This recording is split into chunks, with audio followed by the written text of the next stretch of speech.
Welcome to Res Indica Mind Maps. We are a repository of around 1000 mind maps which will make your UPSC journey a cakewalk, and you can avail the benefits at a nominal cost of Rs 199 only. So let us start the topic at hand today. Today we are going to talk about one nation, one election. Why are we talking about it? Because recently Election Commission has said that India is ready for simultaneous elections. And this call for simultaneous election has been doing the rounds for about 2 years now. Okay, so this is really a very recent current affairs, you can say, or a current affairs that has been in the news for around 3 to 4 years. Okay, now what actually is one nation, one election? See, let us first read the definition and then I will explain. One nation, one election means that we are conducting the elections for government. Yeah, rather, the government is conducting election at all the three tiers of governance, that is Lok Sabha, state legislative assembly, and the local governments at a single time. Okay, which means that, say for example, that you need to conduct the election for the Lok Sabha, or what we call as general elections, and for all the states, all the 28 states. Okay, and all the local bodies for panchayats and municipalities on a single day. Okay, on a single day, which means that once you go to vote, at one place you are voting for the Lok Sabha election, other place you are voting for the state legislature election, and in the third you are voting for the local government election. Getting the point? See, again, it is written over here on a single day, which means that election is taken on a single day. But let me give you a reality check. Okay, very fine. According to Article 324 of the Indian Constitution, the elections to the state and center is done by the Election Commission of India. But the election to the local government is done by the State Election Commission. So it is very difficult to synchronize the election as two constitutional bodies. They are in the free. Okay, so this is very impractical. Now here a term has been mentioned phase-wise. Now what does this term phase-wise means? This means that in some of the constituencies which are very large, say for example, which have a population of 2 crore or 3 crore, establishing polling station becomes a challenge in itself. So what government does is that in very big states or constituency, there is phase-wise election. For example, on 1st of November, a particular constituency will go to polls. On 3rd of November, second one will go to polls. So can you appreciate the challenge that in India, we don't have uniformity in election for a single state only. So how is it possible to conduct election, and that too in India, where the size of electorate is more than 80 crore, where every person is going to vote on the same day, and that too for the three tiers. Okay. In the further video, in the further time to come, we will also dwell deep into the requirement of one nation, one election. What are the concerns, way forward, and all those things. Let us see that what has been the evolution of this simultaneous election part. First of all, in 1983, the annual report of ECI, you must be knowing about ECI, that ECI submits an annual report to the president, which lays it before the parliament. In that annual report, there was mention of simultaneous elections. Okay. In 1999, the Law Commission report also talked about simultaneous election. Again, in 2015, the Parliamentary Standing Committee talked about it. And in 17, an NITI Aayog paper. Before this, let me also give you some facts. You know, from the first general election, which took place in 1951-52, up till the third general election of 1967, country was virtually in the simultaneous election mode only. Why? Because there are two reasons. First was that supreme hegemony of Congress, and second was lack of regional parties. So what used to happen that there was no premature dissolution. Moreover, the leaders of those parties or states, the CMs and the PMs, they were the national leaders. So they enjoyed the confidence of the people at large. There was no confidence motion, nothing, no premature dissolution of the House. Therefore, the House used to complete its full term, and Lok Sabha and all the states used to go to election at a single time only. But in 1967, after the regional parties came into prominence and the hegemony of Congress dropped, okay, we can see that there was premature dissolution of House, lot of no confidence motions, again emergency era, death of prime minister, and all those things happened. Okay, so this led to many premature dissolutions. Okay, so first let us see that why it is actually needed, that why do we need one nation, one election.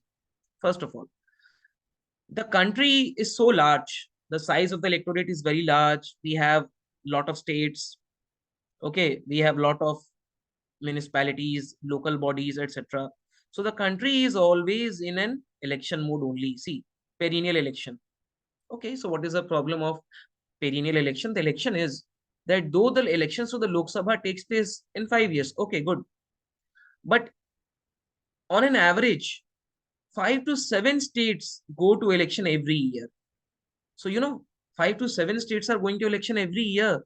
If it takes around 1.5 months for the election to continue in a state, then for 7 states, it is going to take virtually all the 12 months.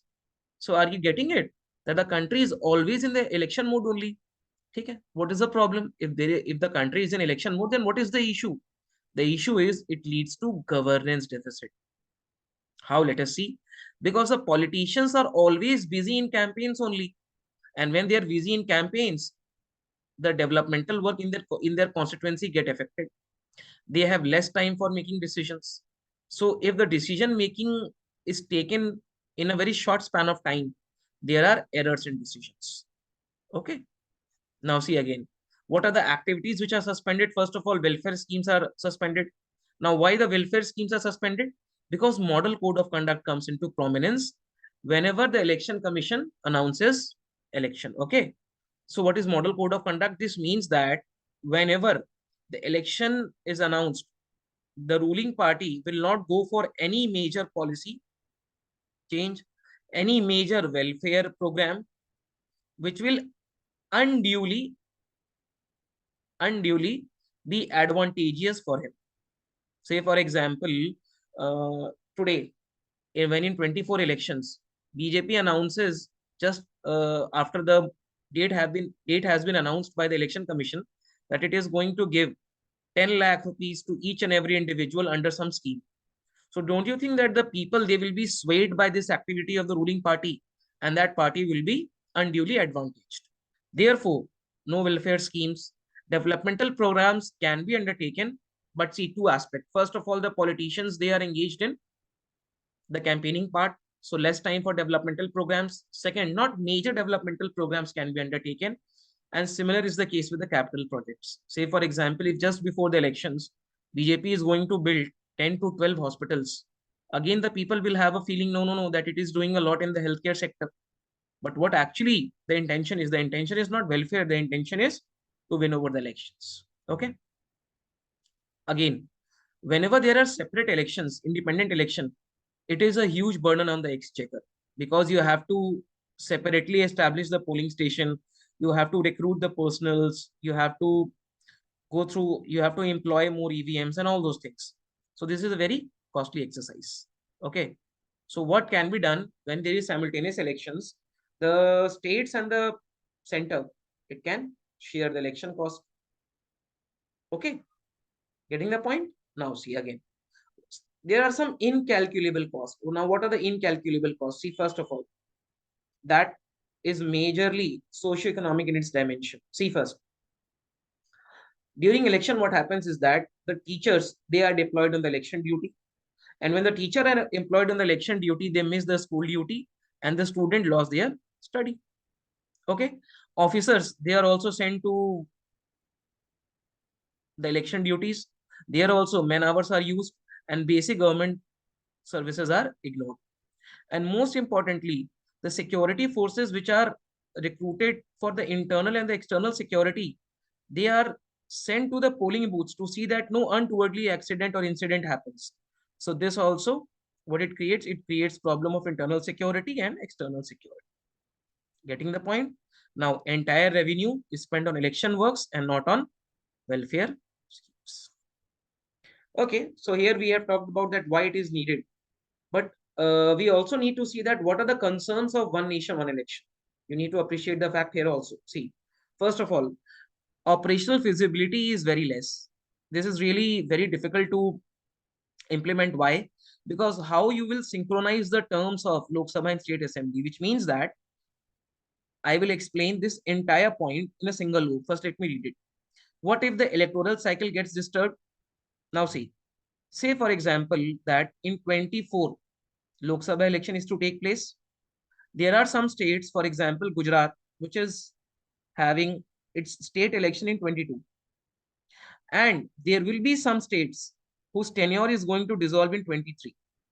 So what you have to do is that for simultaneous election to take place in 24, you have to decrease the tenure of Gujarat state legislature and increase the tenure of this state whose term is going to end in 23. So you have to decrease the tenure for some states and increase for some.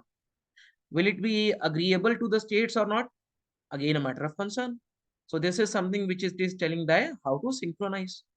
Again, say for example, if there is a no confidence motion passed in one state, if there is premature dissolution of house, what you're going to do? Okay. Again, see voter behavior. What happens is that voters, they are not able to differentiate the state and the center issues. What they do is that they vote in the state election on the basis of some central issues, and they vote in the central election because of the state issues. But this has taken a beating as of now. The glorious example is of Delhi only. See, in Delhi, people see that Aam Aadmi Party has been doing well. So they have given 60 plus seats in a legislature of 72 Aam Aadmi Party. But all the 7-8 seats which Delhi has in Lok Sabha has been given to the BJP.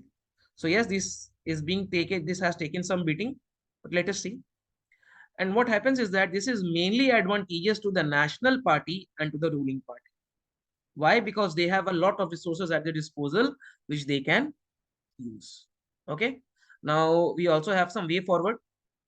Now, what are the way forward? The first is that you need to conduct election in 2 phases.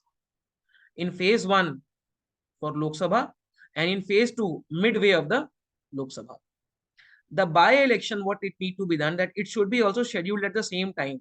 By-election means, for example, in death, in case of vacancy, that should also be scheduled at the same time as a simultaneous election is to take place.